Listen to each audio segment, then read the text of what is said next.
क्या सपा की कांग्रेस से भी नहीं बनेगी बात? सपा का कांग्रेस से क्या टूट गया गठबंधन? सपा से स्वामी प्रसाद का इस्तीफा। यूपी की दो बड़ी खबरों से राजनीति गरमाई।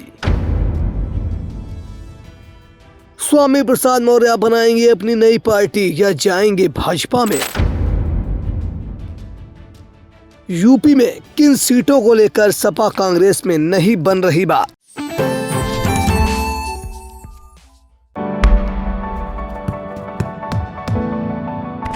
Each dribble, each pass, each play is more than a game. It's a lesson of patience, perseverance, and the joy of the effort. Singhania Educational Institute, cultivating knowledge, your premier destination for CBSE excellence in the region. नमस्कार, मैं हूं निशांत गुप्ता। आप देख रहे हैं आई India. आगामी लोकसभा चुनाव को देखते हुए भाजपा जहां चुनावी अखाड़े में उतरने से पहले अपना एक एक कील काटा दुरुस्त करने में जुटी हुई है, तो वहीं विपक्षी दलों के इंडिया गठबंधन में शामिल महारथी एक दूसरे से ही दो दो हाथ करने में जुटे हुए हैं। इंडिया गठबंधन के लिए यूपी बेहद महत्वपूर्ण है। यहां पर मिलकर चुनाव लड़ने के बड़े बड़े वादे किए जाते रहे, लेकिन अब यूपी की सियासी जमीन पर इंडिया गठबंधन का सपना चकनाचूर पड़ा नजर आ रहा है। बसपा सुप्रीमो मायावती पहले ही एकला चलो का नारा दे चुकी थी। पश्चिम में छोटे चौधरी यानी जयंत चौधरी ने भी बगावत का बिगुल फूंक कर भाजपा का दामन थाम लिया। आखिरी उम्मीद बची थी कि सूबे का प्रमुख विपक्षी दल समाजवादी पार्टी और कांग्रेस मिलकर भाजपा को चुनौती पेश कर सकेंगे, लेकिन इस गुब्बारे की भी हवा निकल गई ऐसा नजर आ रहा है। दूसरी तरफ सपा के राष्ट्रीय महासचिव पद से पहले इस्तीफा दे चुके स्वामी प्रसाद मौर्य ने सोमवार को अपनी खुद की पार्टी का गठन का ऐलान किया था। अब उन्होंने सपा की प्राथमिक सदस्यता और विधान परिषद सदस्य पद से भी इस्तीफा देकर सपा के साथ अपने सफर को खत्म कर लिया। स्वामी पिछले काफी समय से सुर्खियां बने हुए हैं। उनका यह कदम भी सुर्खियां बन रहा है।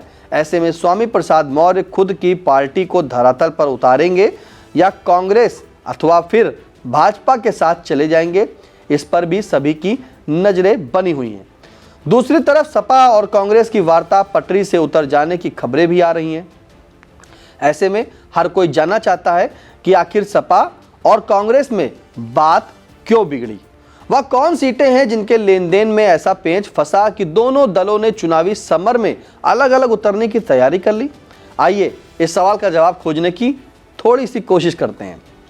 बात मध्य प्रदेश के विधानसभा चुनाव से शुरू होती है। यहाँ पर कांग्रेस मुख्य धारा की पार्टी थी। सपा वहां पर धीरे धीरे जनाधार बढ़ाने में लगी हुई है। इंडिया गठबंधन में दोनों दल साथ होने के कारण सपा को कांग्रेस से सीट शेयरिंग की उम्मीद थी।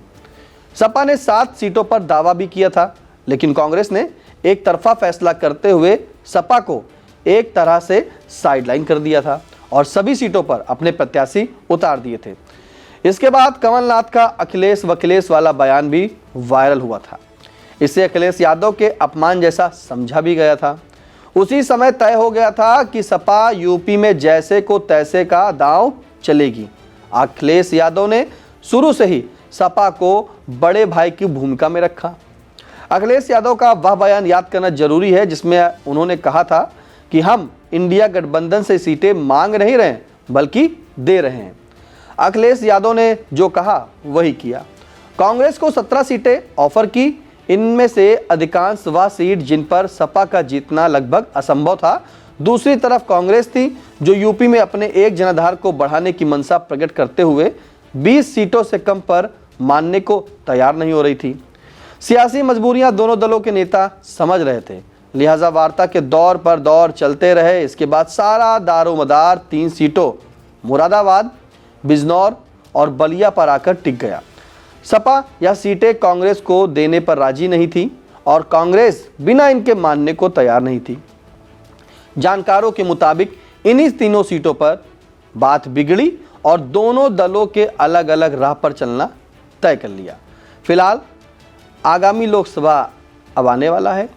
लोकसभा 2024 में चुनाव होगा।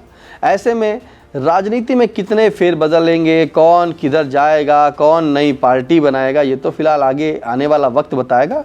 लेकिन फिलहाल आप आई इंडिया के साथ बने रहें और हर छोटी खबर बड़ी खबर पर जो है देखते रहें आई इंडिया के साथ में आई इंडिया को सब्सक्राइब करना बिल्कुल ना भूलें, क्योंकि आई इंडिया आपको चुनाव की हर एक गतिविधि से लेकर चुनाव के छोटे छोटे बिंदु भी बताने का काम करेगा। आपके लिए जानकारी जुटाई थी आई इंडिया के सहयोगी वीरेंद्र मिश्रा ने और कैमरे के पीछे सिद्धांत पांडे।